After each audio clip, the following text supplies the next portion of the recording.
Bro ఈరోజు మనం cricket మ్యాచ్కి వచ్చినాం కదా, చాలా సంతోషం బ్రో. అయితే క్రికెట్లో మంచి దమ్ము ఉంటుంది బ్రో. ఈ క్రికెట్లో ఎందుకు ఆడుకుంటారు?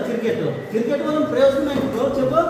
సార్ క్రికెట్ ఆడితే అమ్మాయిలు బాగా పడతారు సార్. అబ్బా కత్తి అంటున్నానా? క్రికెట్ ఆడితే మంచి అమ్మాయిలు పడతారట. అంటే మా మిగతా అమ్మాయిలు పడరా? అమ్మాయిలు కాదు, క్రికెట్లో గేమ్లో చాలా వర్క్ ఉంది. ఏంటంటే 6 బాల్కి 6 సిక్స్ కొట్టాలని ఎవరు ఆలోచించరు. ఏం చేస్తుంటారు? ప్రతి బాల్ డిఫెన్స్ చేస్తుంటారు. లైఫ్లో కూడా అంతే. క్రికెట్లో ఏంటంటే ప్రతి దాని సిచ్యువేషన్ని మనం గమనిస్తుండాలి. క్రికెట్ లాంటిదే లైఫ్ ఉంది. క్రికెట్ ఆడటంలో ఒక దమ్ము ఉంటుంది. ఏంటంటే చూడు, ప్రతి ఒక్కరు ఏం చేస్తారంటే గాడ్ వేసుకుంటారు. గాడ్ అంటే పైన కనిపించే గాడ్ కాదు, మన సరుకులకి ప్రొటెక్షన్ అయ్యే గాడ్ వేసుకుంటారు. అదేవిధంగా ప్యాడ్స్ వేసుకుంటారు. ప్రతి బాల్ వస్తుంటే ఏం చేస్తుంటారు తెలుసా?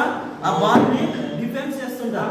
కారణం ఏంటంటే లైఫ్లో కూడా ప్రతి బాల్ని డిఫెన్స్ చేసుకుని ప్రతి బాల్ వస్తుంటే సింగిల్ రన్నా, ఫోర్సా, సిక్స్ అనుకుని ఆలోచిస్తుంటారు. అమ్మాయిలు పడతారట. అమ్మాయిలు ఈ తమ్ముడికి అమ్మాయిలా? ఇప్పుడు ఉదాహరణకు ఉన్నారు అనుకో, అమ్మాయిలు పడతారా? ఇప్పుడు ఒక గ్యాలరీలో 100 మంది అమ్మాయిలు ఉంటారు.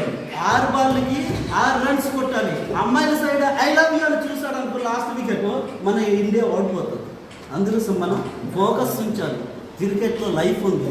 ఎందుకంటే ప్రతి దాంట్లో ప్రతి బాల్ని మనం ఫేస్ చేసుకుని ఎదుర్కోవాలి. దాంట్లోనే జీవితం ఉంది.